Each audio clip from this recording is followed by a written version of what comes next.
Deus eterno Pai, que nesta noite, meu Deus, em nome de Jesus, que teu Espírito Santo se manifesta a glória nesta hora, Pai. Senhor, usa teu vaso com fogo, com poder neste momento, Senhor. Prepara nosso coração para ouvir a tua santa palavra, em nome de Jesus. Hein? Amém, Jesus. Amém. Os irmãos podem se assentar, Pastor Paulo. Pelo que também Deus o exaltou soberanamente e deu o nome que é sobre todo nome, para que o nome de Jesus Cristo se dobre todos os joelhos que estão nos céus, na terra e debaixo da terra, e toda língua confesse que Jesus Cristo é o Senhor, para a glória de Deus Pai. Como estes versículos de Filipenses capítulo 2, versículos 9, 10 e 11, saúdo a todos com a paz de nosso Senhor e Salvador Jesus Cristo. Eu tenho alguns motivos bíblicos para saudá-los com a paz. A Bíblia diz em Juízes, capítulo 6, versículo 24, quando Gideão, que é o mesmo Jerubaal, ele chegou em Ofra, diz a Bíblia que ele levantou ali um grande altar e disse, esse altar se chamará Jeová Shalom, que quer dizer, o Senhor é a nossa paz. Outra razão porque saúdo a todos com a paz, porque Paulo, por meio de Tércio, o qual escrevera a missiva, carta, a epístola aos Romanos, Paulo diz no capítulo 5, versículo 1 de Romanos, justificado, pois, mediante a fé temos paz com Deus. Terceira razão porque saúdo a todos com a paz do Senhor, porque quando Jesus estava prestes a nascer, a Bíblia diz que no primeiro céu orâneos, a Bíblia diz que apareceram uma miríades de anjos no capítulo 2 e 14 de Lucas e cantaram paz na terra aos homens a quem ele quer bem. Outra razão porque saúdo a todos com a paz do Senhor, porque a Bíblia diz em Efésios, através do apóstolo Paulo, no capítulo 2, versículo 14, a parte B do texto, Paulo diz, ele, Jesus, é a nossa paz. Outra razão porque saúdo a todos com a paz, porque Paulo ainda no capítulo 14, versículo 17 de Romanos, ele diz, porque o reino de Deus não é comida, não é bebida, mas o que, Paulo? Justiça, paz e alegria do Espírito Santo. Outra razão porque saúdo a todos com a paz, porque Jesus, o grande didascalos, por excelência, ele está dizendo, todas as vezes que eu leio essa passagem, no capítulo 14, versículo 27, o qual escrevera João, o Evangelho segundo João, deixo-vos a paz, a minha paz eu vos dou, não vou lá dou como o mundo a dar, não se turbe o vosso coração e nem se atemorize. Quem pode levantar as mãos, glorificar, exaltar, magnificar o nome de Jesus nesta noite? Amém, amados? Há uma alegria no meu coração por estar aqui nesta noite tão agraciada por Deus. Louva a Deus pela vida do pastor Fausto, da sua digníssima esposa, irmã Síria. Muito obrigado por permitir estar aqui hoje, por meio do convite a me feito pelo Moisés e pela minha sobrinha Aretusa. Que Deus te abençoe, venha redundar em bênçãos na sua vida, pastor. E até quero dedicar um versículo bíblico ao Senhor, Salmo 37, versículo 23. Os passos de um homem bom são confirmados pelo Senhor. Muito obrigado aos obreiros ilustres que estão aqui nesta plataforma, prazer conhecê-los. Para quem não me conhece, eu sou o pastor Paulo Luiz, pastor dirigente da AD Liberdade, AD Liberdade, Campo de Campinas, ali na região noroeste. Está ali a minha esposa, Divina Rosa, pastora, missionária, uma mulher de Deus. E faço acompanhar nesta noite pelos meus parentes aqui. Não vou citar nomes devido à exiguidade do tempo. Quantos estão aqui e já ouviram Deus falar através dos louvores, dos testemunhos, das palavras aqui pronunciadas? Quantos acreditam que Deus já falara? Levanta a mão e glorifica o Senhor. Então, por gentileza, por obséquio, coloque-se em pé. Coloque-se em pé, vamos ler a Bíblia. Hoje quero pregar pouco, quero falar pouco, porque o Moisés, ele me convidou para voltar aqui. Eu não sei se os irmãos vão ter lucro, né, de me ouvir, mas está tudo certo. O Espírito Santo, ele vai me ajudar e vai colocar esta palavra nos vossos corações, e tenho certeza, convicção, que muitos sairão daqui renovados, abençoados, para a glória e honra do nome de Jesus. Quantos acreditam nisso, digam amém. Capítulo 17, versículo 14, a seguir, de São Mateus. Mateus escreveu para os judeus, para mostrar que Jesus é o Rei dos Reis. E Mateus tem 28 capítulos. E essa passagem é uma passagem oportuna que Deus colocou ao meu coração. Quando eu digo que Deus colocou ao meu coração, porque eu tomei a iniciativa de ler esse texto algumas vezes. E com a ajuda do Espírito Santo nesta noite, e eu espero que Ele vai me ajudar como sempre me ajudou. Quantos pode dizer graças a Deus? Quantos encontraram Mateus capítulo 17, versículo 14 a seguir? Quantos encontraram, diga eu achei.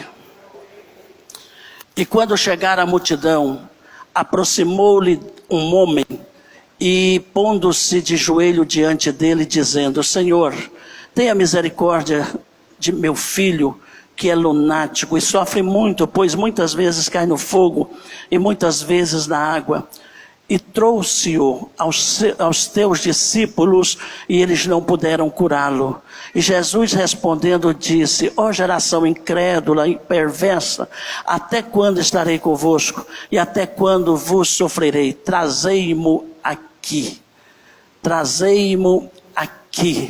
Então repreendeu Jesus o demônio que saiu dele. Desde aquela hora o menino sarou.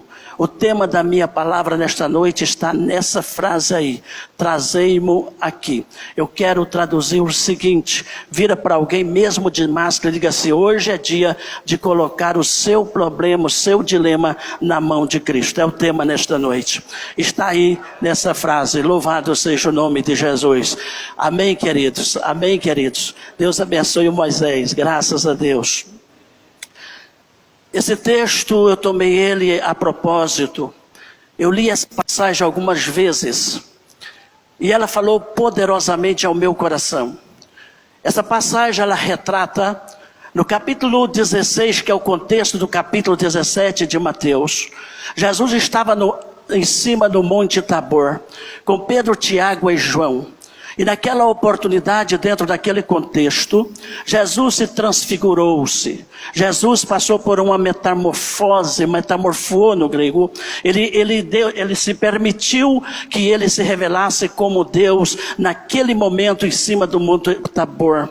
E a Bíblia diz que apareceram ali Moisés e Elias e falava com Jesus. E os discípulos, eles ficaram assim olhando.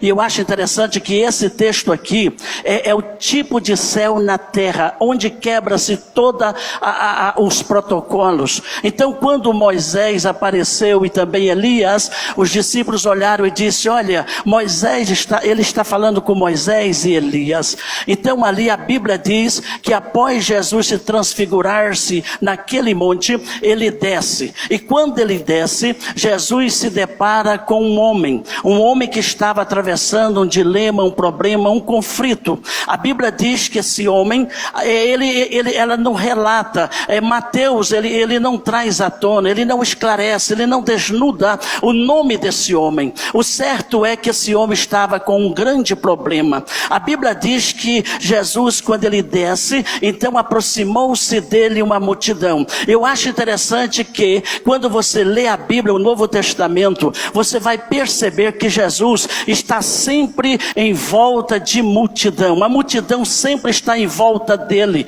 Mas por quê? Porque ele é maravilhoso, porque ele é gracioso, porque ele é benigno, porque ele é maravilhoso, porque ele é Deus, porque ele tem o poder, porque ele faz milagre, e ele é todo poderoso. E nesta noite você irá sair daqui com o seu milagre, com a sua bênção, para a honra e glória do nome de Jesus. Querendo o diabo ou não, Deus irá fazer para a glória dele nesta noite. Quem acredita nisso, diga glória a Deus. Então Jesus, ele desce do monte, e quando ele chega, vem ao seu encontro um homem com um problema, um dilema muito difícil. Aquele homem estava atordoado, aquele homem estava totalmente atordoado, asfixiado na sua alma, porque ele estava sendo confrontado, ele estava sendo esmagado emocionalmente, psicologicamente, por causa de uma ação demoníaca. O seu lar estava sendo dissipado, o seu lar estava sendo sucumbido por uma ação demoníaca. Eu não sei nesta noite se estou falando, pregando, verbalizando a palavra de Deus. Há pessoas aqui que estão enfrentando algum dilema na sua casa, algum conflito. Eu não sei o que você está vivenciando. Talvez o marido não te compreende, talvez a esposa também não lhe compreende. Eu não sei qual é o problema que você está enfrentando, mas uma coisa sei: o milagre vai acontecer na sua família. O milagre vai ser reestabelecido, vai ser consolidado na sua família, para que o nome de Deus seja glorificado lá.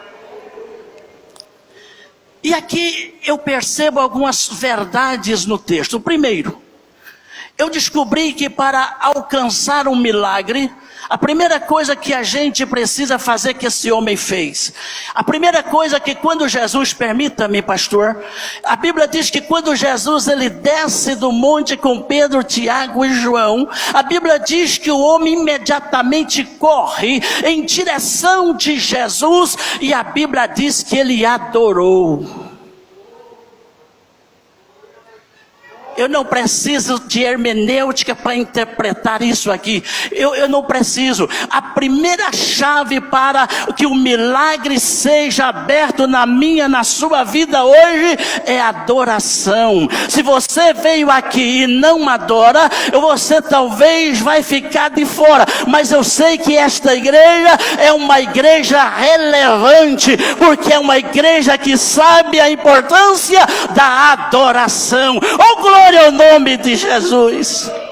Se tem uma coisa que Deus gosta e move o coração de Deus e de Jesus, é adoração. Porque adoração significa que você está reconhecendo Deus e Jesus acima de todas as coisas. É por isso que quando Paulo, no capítulo 10, versículo 9, lá de Romanos, Paulo disse: com a tua boca confessares a Jesus como Senhor, e no seu coração creres que Deus o ressuscitou dentre os mortos, será salvo. Paulo aqui usa a palavra Senhor, não é de Dascalos, não é de nada disso.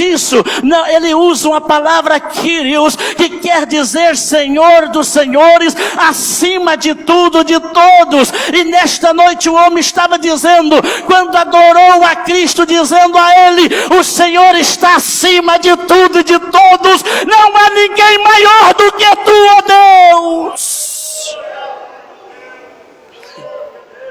Não há ninguém maior do que tu, ó Deus. Aquele homem adorou ele, e é engraçado que alguns manuscritos mais aceitos traduz que aqui esse gesto que exprime uma ação, a Bíblia diz lá, e alguns manuscritos diz que adorou, significa que ele lançou-se aos pés de Cristo, ele jogou-se aos pés de Cristo. Nesta noite jogue-se aos pés de Cristo. Oh, glória ao nome de Jesus. Adore. O maior propósito da igreja na terra não é ficar rica. O maior propósito da igreja, nada contra que eu oro 40 anos para ficar rico. Não há pecado nisso. O maior propósito da igreja não é ter mansões. Eu também quero ter mansões, mas o maior propósito da igreja é adorar a Deus. É adorar a Deus, e permita dizer isso agora. O diabo, ele não está preocupado com tantas coisas. O diabo não quer carro, ele não quer nada. A única coisa que o diabo quer, que ele nunca vai ter o prazer de ter, é adoração. É adoração. A Bíblia diz no capítulo 4, versículo 1 a 10 de Mateus, diz a Bíblia, que quando Jesus estava, quando ele foi levado pelo Espírito de Deus para ser tentado, lá no monte da tentação, a Bíblia diz que o diabo chegou lá diante de Jesus e disse: olha, ele não quer dinheiro, sabe por quê? Porque o capítulo 4, versículo 2 e 3 de Lucas diz lá, que toda a glória, a fama, toda a volúpia, toda a grandeza, a realeza do mundo ele já tem. Ele já tem. Ele falou isso a Jesus, no capítulo 4, versículo 2 de Lucas. Tudo isso foi me dado por um momento, e tudo isso eu te darei, se você prostrares aos meus pés. Por isso que o diabo, ele quer ser adorado. Jamais, se tem uma impossibilidade, é essa. Jamais a igreja adorará o diabo. Pelo contrário, a igreja já tem dona. A igreja já tem dono, desculpe-me. A igreja já tem dono. A igreja já tem Senhor. E o único que merece toda a honra e toda a glória é Jesus de Nazaré. E Ele está aqui nesta noite sendo adorado por nós. Ele ofereceu: eu te dou a manipulação do mundo, cosmos, eu manipulo isso, eu te dou riqueza, eu te dou a glória do mundo para você, Jesus. Você simplesmente me adore. Você quer irritar o diabo? Adore a Deus nessa noite. Levanta sua mão assim, adore a Deus. Não precisa temer, porque você está coberto. Você está coberto com o manto sagrado do sangue de nosso Senhor e Salvador Jesus Cristo. O nosso Salvador Jesus Cristo. Você está coberto pelo sangue dele, com o sangue dele. Oh, glória ao nome de Jesus. E Jesus falou para ele: vai embora, Satanás, pode ir. Porque somente ao Senhor teu Deus adorarás. Jesus falou assim: você está por fora, desculpe meu linguajar contemporâneo, contextualizado. Você está por fora, Satanás. Jamais alguém irá adorá-lo. A minha igreja foi comprada. Agora preste atenção, Satanás. Você não é dono de si mesmo. Somente o Senhor teu Deus adorarás. Somente a Ele darás culto. Oh, glória ao nome de Jesus nesta noite. E quando você adora, principalmente quando você fala a língua estranha, o nome de Deus é glorificado. Louvado seja o nome de Jesus. E aquele homem adorou. Ele jogou aos pés de Jesus. Porque ele estava vivendo um dilema difícil. Irmão, você quer ver algo difícil para um mortal, ou para os mortais? É quando ele enfrenta alguma adversidade na vida, que ele se sente impotencializado diante de certas situações adversas. Os mortais, eles não são preparados para viver na prova. Por mais que ele acha que é o maior, o grande. Não. Mas quando a adversidade chega, quando o problema chega, a gente treme nas bases. Pode ser o maior intelectualizado na terra. Pode ser o maior rico. Pode ser o milionário. Mas quando o problema chega, treme-se na base. Mas eu não sei qual é o problema que está asfixiando a sua alma, a sua vida e roubando a sua paz. Mas uma coisa sei, o milagre vai acontecer hoje na sua vida e você vai levá-lo para a glória de Deus. Olha o drama. Porque quando o problema está na vida do outrem, é muito fácil. Quando a dificuldade está na vida do outro, ou do outro, é muito fácil. Mas esse homem estava vivenciando, não era um problema qualquer. Não era um dilema qualquer. Ele estava vivenciando um problema surreal. Transcendente, isso quer dizer o quê? Estava acima dele, não estava nessa esfera humana.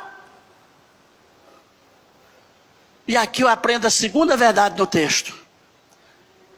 É que há problemas que a gente enfrenta na vida. Eu enfrentei, não vou falar isso hoje. Talvez quando eu voltar aqui vou falar o que eu enfrentei. A Covid, quase morri. Ia amputar os meus pés. Dei trombose. Os rins pararam. E foi um problema muito sério.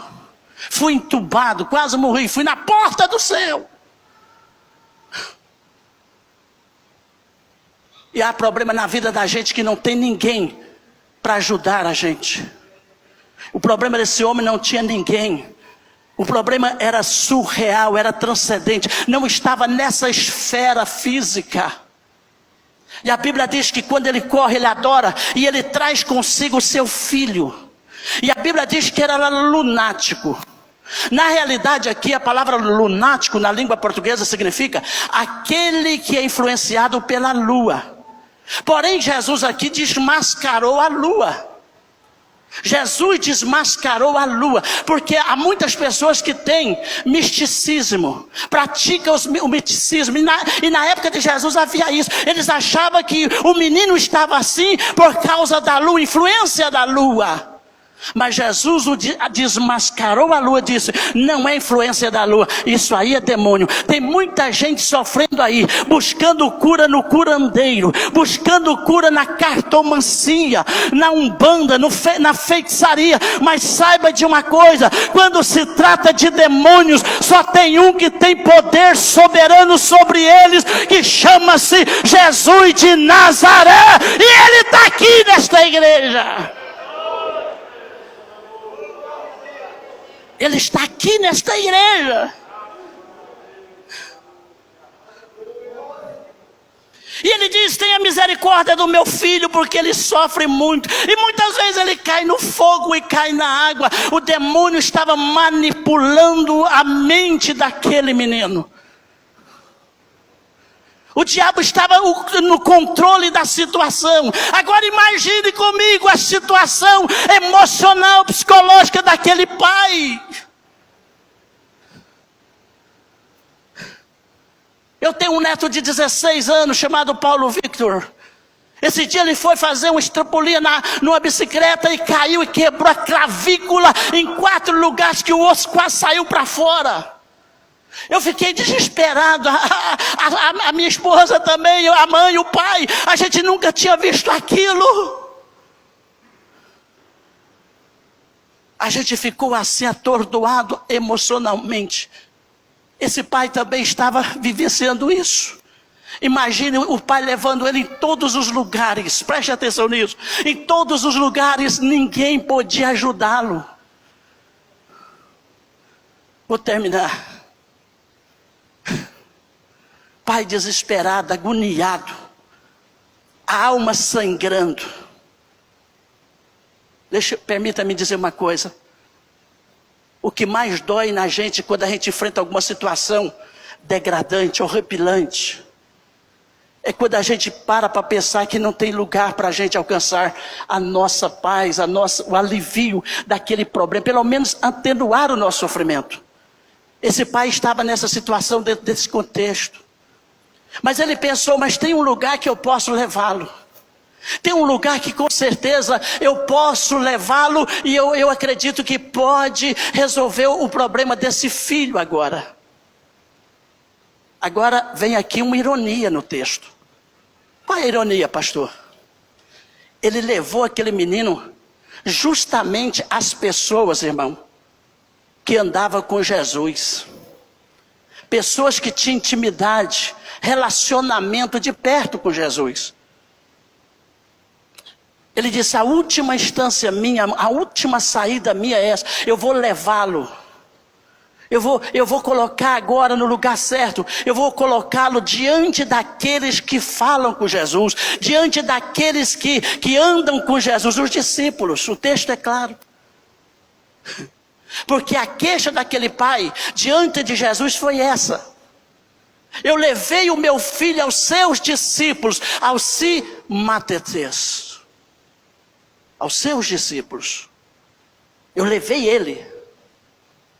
Mas eles não puderam curá-lo. Você vai entender agora. Se você está atravessando hoje aqui. Pastor Paulo Luiz. Só Deus sabe como está a minha alma nesta noite, neste lugar. Pastor Paulo Luiz, só Deus sabe como eu estou vivenciando um problema tão difícil na minha vida. Talvez é a depressão, a angústia, o medo. Pastor Paulo Luiz, eu já procurei tantos psicólogos, nada contra. A psicanálise, nada contra. Mas nenhum resolveu o meu problema, o meu dilema. O sentimento de culpa que me corrói, que me mata emocionalmente, que me deixa atordoado, atordoada. E isso fere a minha alma profundamente. Eu não tenho paz, não tenho alegria. Essas coisas não têm cura aqui embaixo. Agora você vai glorificar a Deus, se você entender o que irei falar agora. Há problema na vida da gente, que nem o profeta, por mais espiritual que ele seja, não tem solução para a gente. Eu trouxe aos seus discípulos, permita-me dizer, é os caras. Eu trouxe aos caras. É o que andava com o Senhor. Eu trouxe os que andavam com o Senhor. Carne com a unha com o Senhor. Ladinho com o Senhor. Mas isso não significa que a gente tem solução para tudo e para todos. Eu sou pastor há mais de 30 anos. Eu recebo no meu gabinete pastoral pessoas que eu olho assim, que começam a verbalizar o seu problema, o seu dilema. Eu fico olhando para a pessoa e orando a Deus. Deus, se o Senhor não intervir agora, se o Senhor não fazer agora, se o Senhor não entrar em ação agora, Senhor, eu não sei o que faço. Tem problema que o pastor tem, e tem crente que quer sugar a gente. Eles querem que você viva a fé para eles. Eles querem que você viva tudo para eles, espiritualiza tudo. Aqui eu aprendo uma coisa, que tem coisa na vida da gente que o melhor pastor do mundo não tem condição de resolver os nossos problemas. E agora eu glorifico a Deus por isso, porque quando nessa esfera termina e não tem solução, nós temos o tribunal celestial, porque quando nós entramos lá, através da oração, aí há saída para a glória e honra do nome de Jesus. Agora escute. Ai, agora eu percebo aqui aquele homem todo triste, abatido, desesperançado, que aquele menino dando convulsão, endemoninhado,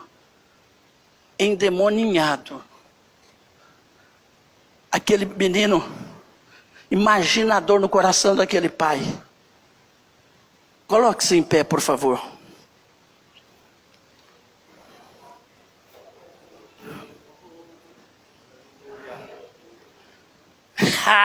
Isso é maravilhoso agora.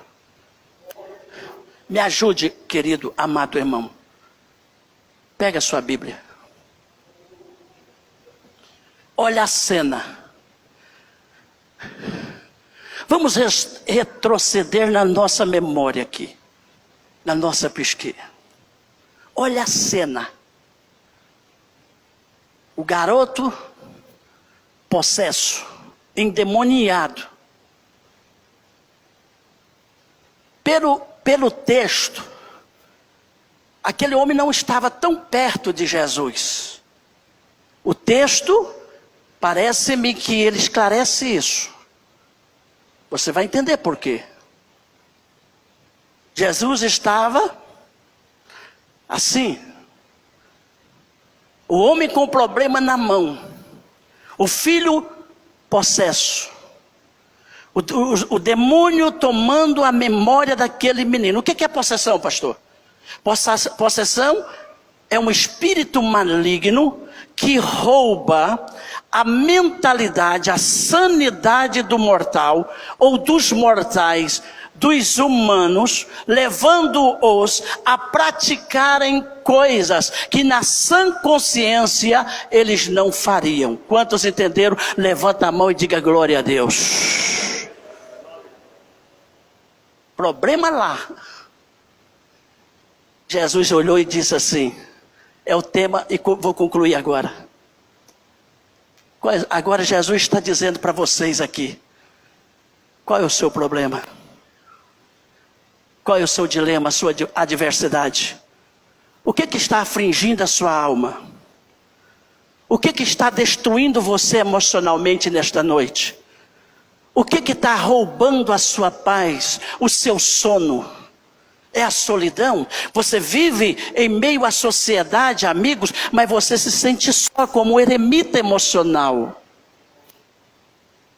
O que está afligindo a sua alma? Aí Jesus chega e diz assim, mas vou acabar com esse sofrimento.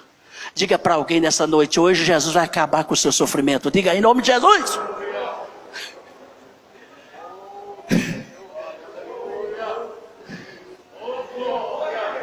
Mantos merionda laba shuriande façu.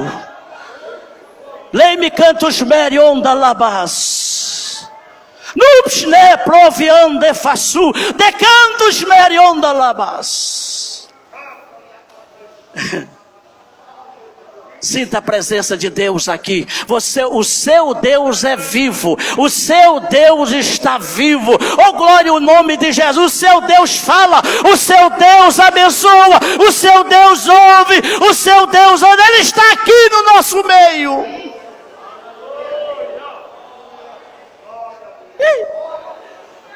Aí Jesus olha e diz assim, trazei-mo aqui. Aí o pai traz. Coloca nas minhas mãos. É isso que Jesus está dizendo no texto. Trazei-mo aqui. Deixa eu simplificar esse negócio. Eu não sou um pouco analfabeto, sou leigo na língua portuguesa. Vamos traduzir isso aqui mais fácil ainda. E Jesus estava dizendo, trazei-me aqui esse menino. Trazei-me aqui o seu problema. Traga e coloca nas minhas mãos. Oh, glória ao nome de Jesus nesta noite. Quando a gente coloca, irmão, você é jogador de basquete? Você não entendeu? Olha bem, há problemas na vida da gente que só será resolvido, querido, quando a gente coloca na mão de Jesus. Pastor, eu estou com uma causa na justiça. O negócio está lá, pastor, não sai. O magistrado não assina. Ele não defere a meu favor. Mas hoje você vai colocar na mão de Jesus. Trazei aqui. Eu vejo que Jesus assim com as mãos abertas e trazei-o aqui. Traga aqui. Aleluia, glória a Deus.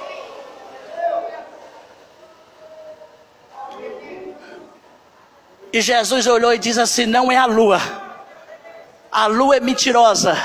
Eu desmascaro ela, não é a lua. Isso é demônio. Sai desse menino agora e nunca mais volte a entrar nele. Oh, louvado seja o nome de Jesus. Traga seu problema hoje e coloca na mão de Jesus hoje aqui. Coloque seu dilema na mão de Jesus, que você vai sair agora com a solução para a glória e honra do nome de Jesus. Eu nunca recebi oração em toda a minha vida. O Brasil todo oraram por mim. Os irmãos do Brasil todo, fora do Brasil. Fui itinerante 9 anos. Dentro do Brasil e fora do Brasil. Fui missionário, mas a minha esposa na Transamazônica por muito tempo. Peguei a Covid, quase morri. Muita gente orando. O médico chamou a minha família e disse, olha, ele não tem escapatória, não tem escapatória. Mas o povo oraram, e os irmãos oraram. Era um problema insolucionável aqui na esfera humana. Aqui embaixo. Mas, pastor, a oração, ela não tem poder, mas é uma via que me leva na presença de Deus, e Deus, por sua misericórdia, se compadece de nós e ajuda-nos quando enfrentamos algum problema na vida. E Jesus fez isso. A gente bate em tantas portas, esquece que a gente... É o único lugar que você pode chegar direto. Não precisa passar na primeira instância do judiciário, para você entender. Você já pode chegar lá no Supremo Tribunal Celestial. Quantos estão entendendo? Diga glória a Deus. Então eu quero orar por você nesta noite. O senhor me permite, pastor? Estou debaixo da sua autoridade aqui. Estou debaixo da sua autoridade. Tá bom, pastor. Eu ministrei a palavra de Deus aqui. Eu quero ministrar sobre a sua vida debaixo da autoridade desse homem de Deus. Você que precisa colocar alguma coisa que você está enfrentando e acha que não vai sair dessa como vencedor, eu quero orar por você. Essa noite será uma noite ímpar e singular na sua vida. Saia do seu lugar. O pastor já me permitiu eu convidar você para estar aqui, e eu quero ministrar sobre a sua vida. Eu não preciso tocar em você. A palavra de Deus, ela tem eficácia para ir e tocar no seu problema e te dar ajuda. Saia do seu lugar e venha. Coloque todo o seu problema na mão de Jesus. Isso, saia do seu lugar. Saia do seu lugar. Glória ao nome de Jesus. Jesus resolveu, Jesus curou. Jesus, ele transformou aquele desespero que estava na alma daquele pai. Ele transformou em alegria e satisfação. Glória ao nome de Jesus nesta noite. Coloque a mão no seu coração. Pai de amor, Pai de misericórdia, Pai de toda consolação. Deus, eu preguei a sua palavra, que a palavra do Senhor é poderosa. Senhor, eu quero ministrar sobre a vida desses irmãos, dessas pessoas, Pai, que se encontra aqui nesta noite. Eu não conheço nenhum deles, mas o Senhor conhece a vida de cada um deles. Pai, resolva esse problema, esse dilema. Aonde estiver, meu Deus, incomodando, aonde estiver uma ação demoníaca, Senhor, agindo, Senhor, que o Senhor venha destruir, que o Senhor venha dissipar, que o Senhor venha destronar, que o Senhor venha, meu Deus, realizar um milagre. Pai, cura, liberta nesta noite. Pai, abre portas em todas as áreas da vida dessas pessoas. Em nome de Jesus, doença, enfermidade, eu te ordeno, doença, enfermidade, em nome de Jesus, sai desses corpos agora, que as portas sejam abertas em nome de Jesus, que as portas sejam agora estabelecidas, escancaradas, para que o nome de Deus seja glorificado, Senhor. Pai, faz um milagre se preciso for, em nome de Jesus. Abençoa, Pai amado, em nome de Jesus eu te peço, no nome sacrossanto de Jesus. Quantos podem dizer amém? Volte para o seu lugar dando glória a Deus. Eu ainda tenho 7 minutos. Eu vou só... Pastor, o senhor permite eu apresentar o meu livro? Tá, obrigado. Podeis assentar, queridos. Podeis assentar. Meus irmãos, olhem para mim, por favor. Recebo. Olhe para mim, queridos. Irmãos, 2002, eu escrevi esse livro, 3 erros fatais que Lúcifer tem 19 anos, né, que eu escrevi esse livro. Eu fui pastor itinerante, preguei muito assim fora do Brasil, aqui dentro. Falo isso com muita humildade. Na realidade não é isso, a ênfase que eu quero falar não é isso. A ênfase é que muitos irmãos naquela época me perguntavam sempre: pastor, Deus sabia que Lúcifer ia pecar? Sabia. Então por que Deus não impediu que este pecasse? Pastor, o diabo é malignizado, tem toda a essência da maldade, do mal? Tem. Ele é o poneros. Quando Jesus termina lá, livra-nos do mal, a palavra grega lá é poneros. Quer dizer, de toda a artimanha, orquestração do diabo. Livra-nos disso. Então por que Deus deixou Satanás sobreviver? Por que não destruiu o diabo quando este pecou? Por quê? Pastor, Deus é injusto? Não. Então por que Deus, ele perdoou Adão e a sua esposa Eva e não perdoou Lúcifer? Então Deus é injusto, porque ambos pecaram. E agora? Pastor, Deus é maravilhoso, gracioso. Então por que Deus permite o mal nos atingir? Por que Deus permite um crente morrer com câncer? Por que razão? Por quê? Por exemplo, se o diabo arrepender-se de toda a sua malignidade hoje, dentro dessa conjuntura, será que o diabo pode ser restaurado? Ele pode ser perdoado? Norman Champlin diz que sim, no comentário dele, mas eu não concordo com isso. Mas aqui eu dou uma outra definição, uma explicação bíblica e teológica que ele não pode. Mas por quê? Outros sim, naquela época, hoje eu não sei. Muitos pregadores pregavam que o diabo era maestro no céu eporâneos, no terceiro céu. E ele era maestro lá. Toda a vida, desde quando eu passei a ler a Bíblia, nunca pude compreender isso errado. O diabo nunca foi maestro no céu. Nunca foi. Pastor, mas o pecado nasceu no céu? Algumas pessoas acham que porque se o pecado tivesse nascido lá e o diabo, ou melhor, Lúcifer, fosse maestro no céu, Deus seria irônico, querendo que eu e você nos santificássemos, sendo que a bagunça toda começou lá. Como explicar Apocalipse 21 e 27? Lá no céu não entra coisa imunda, nem um pecado para contaminar lá.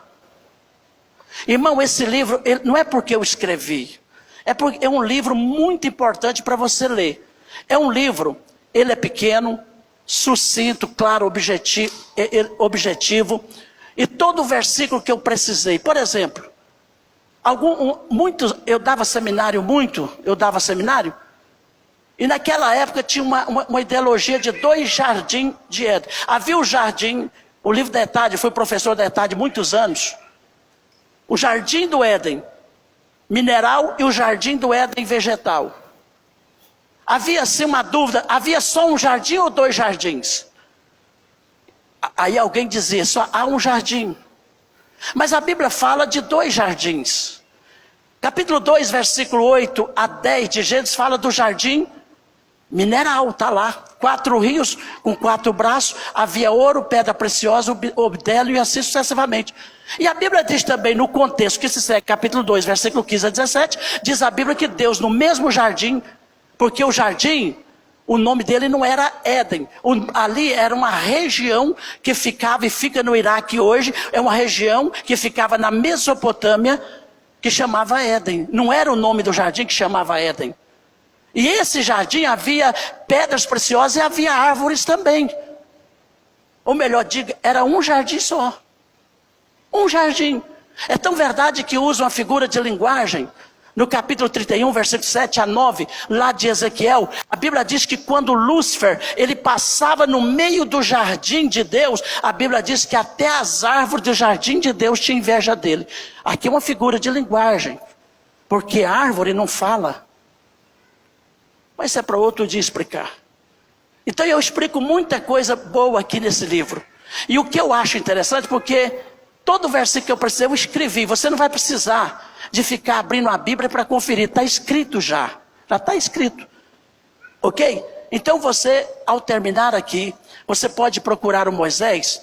R$20 o livro, tá bom? R$20.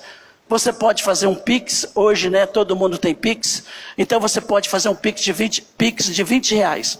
E tem outras coisas aqui maravilhosas que você vai aprender com certeza e ser edificado. Amém? Quantos entenderam, eu digo amém. Então a minha gratidão ao pastor Fausto, ao Moisés, a Netuza, aos irmãos que me ouviram. Muito obrigado a todos vocês. Aplauda Jesus, por favor. Devolva a oportunidade.